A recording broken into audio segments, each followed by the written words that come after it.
I'm Deep Mahaman and you're watching the Redmen TV. Hello and welcome to this special edition of the Redmen TV. After months and months of internet speculation and wild photoshopped pictures, we can finally reveal what Liverpool's very first ever Warrior football home kit will look like, and it looks like this. There's Captain Madface looking hard as bollocks there in his shirt. One funny thing though, you look at these pictures, because they all look pretty cool. But Jose Enrique, something struck me as wrong about this photo. See if you can work out what it is.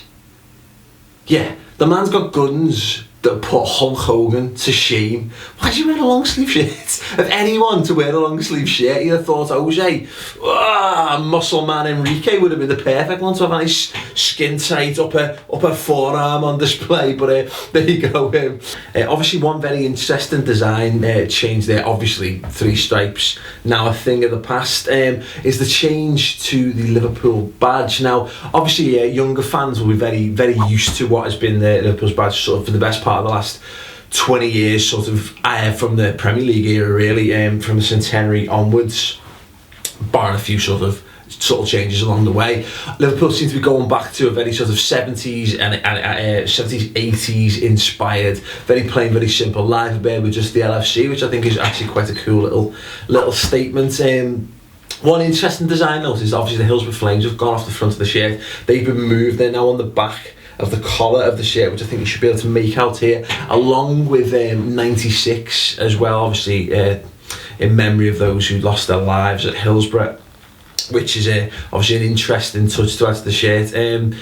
It sparked a little bit of controversy. Now I don't want to get too embroiled in this, but I know the Hillsborough Justice Campaign have issued a statement on this. They're very unhappy that they apparently weren't consulted in the build-up to this, and obviously with having the Hillsborough Flames moved and the 96 added to the shirt.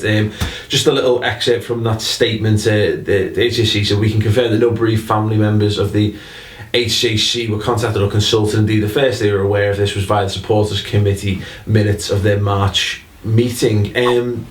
Yeah, I mean, I'm not going to get too embroiled in all of this, but let us know what your thoughts are on it, having the 96. Do you think it's a nice touch? Do you think it's maybe something that should have been more bandied around amongst the Hillsborough family groups and what have you?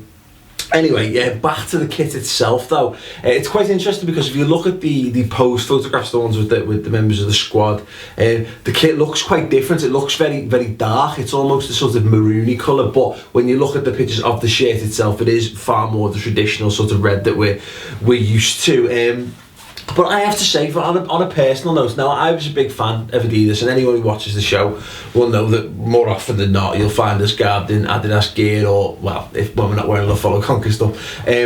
But I have to say, I think a lot of us were quite trepidatious about how it was gonna come off. Obviously, a company with no track record in kit making, football wise certainly, but look at that, it's a beast. It's red, isn't it? You know what I mean? You can't go wrong. Plain and simple, classic, all red, and the fact that they've brought back the sort of yellowy gold as well, big thumbs up from me. I mean, I was the last time a Liverpool shirt had that was obviously the Champions League winners shirt, which was definitely gold, but it reminds me a lot of the first ever Champions League shirt that we had, the European shirt we had back in 2001, which is still one of my favourite Liverpool shirts of all time.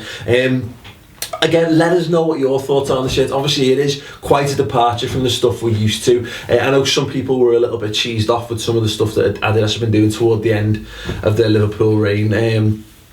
So let us know if you're now in the Warrior camp off the back of that, or do you miss Adidas? What do you think? Will you be going out to buy the shirt? Will you be pre-ordering it, or will you be waiting to see what the away kit and the third kit looks like? Obviously, wild speculation will continue on them until we get to see them in the flesh. Last we heard, if the person who's correct on what the home shirt looked like, the away and third shirt should look a little bit like this. Very interesting. I'm sure you'll agree. So let's wait and find out whether that turns out to be true as well. Yeah, if you want to pre-order the shirt, you can get it on the Liverpool website, of course. And I've just phoned up the Liverpool club shop in Anfield, and if you want to go down and look at it with your own two eyes, they've got one behind the tills there as well. There you go. Who says we never do anything for the official stuff? Anyway, thanks very much for watching. Yeah, as I say, don't forget to leave your comments. Tell us what your thoughts are on Warrior Football. Do you think they're going to form a great partnership with Liverpool in the long run when it comes to the replica shirts, or are you crying into your frosties at the prospect of having no more three stripes on your shoulders? Let us know. And thanks very much for watching. I'll see you after Swansea. Ta.